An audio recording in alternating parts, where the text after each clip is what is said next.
Dokter ini sedang memeriksa gigi seorang pasien. Bahkan setelah pemeriksaan menyeluruh, ia tidak menemukan ada yang salah. Tetapi pasien terus saja menjerit sakit. Rasa sakitnya seperti tak tertahankan. Dokter itu tidak bisa memahami mengapa gigi itu tampak sangat baik, tanpa lubang, dan tanpa pembengkakan. Tapi kenapa terasa sakit?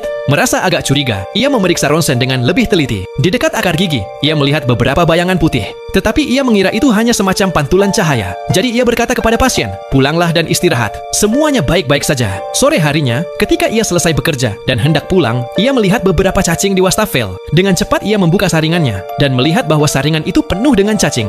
Rasa jijik, ia segera membuang saringan itu ke tempat sampah. Tetapi begitu ia menyalakan air untuk mencuci tangan, sesuatu terlintas di benaknya. Ia berlari kembali ke ruangannya dan memperbesar ronsen lama itu. Apa yang dilihatnya membuatnya terkejut.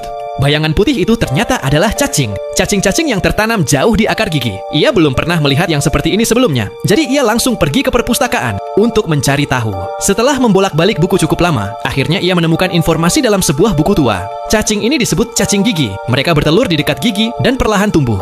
Mereka diciptakan dalam sebuah eksperimen biologis kuno yang kemudian ditutup. Sejak saat itu, cacing-cacing ini tidak pernah terlihat lagi. Membaca hal itu membuat dokter tersebut menjadi stres. Pada saat itu juga ia menerima telepon dari rumah sakit. Pasien yang sama telah kembali, tapi kali ini rasa sakitnya jauh lebih hebat. Sekarang, setelah tahu bahwa pasien itu memiliki cacing di dalam tubuhnya, ia terdiam sejenak, berpikir.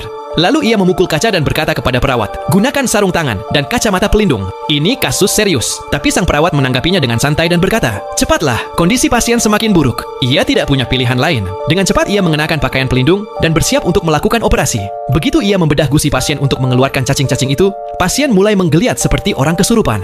Nah, cuplikan dari film Korea ini bisa kalian saksikan dengan judul Urban Myths 2022.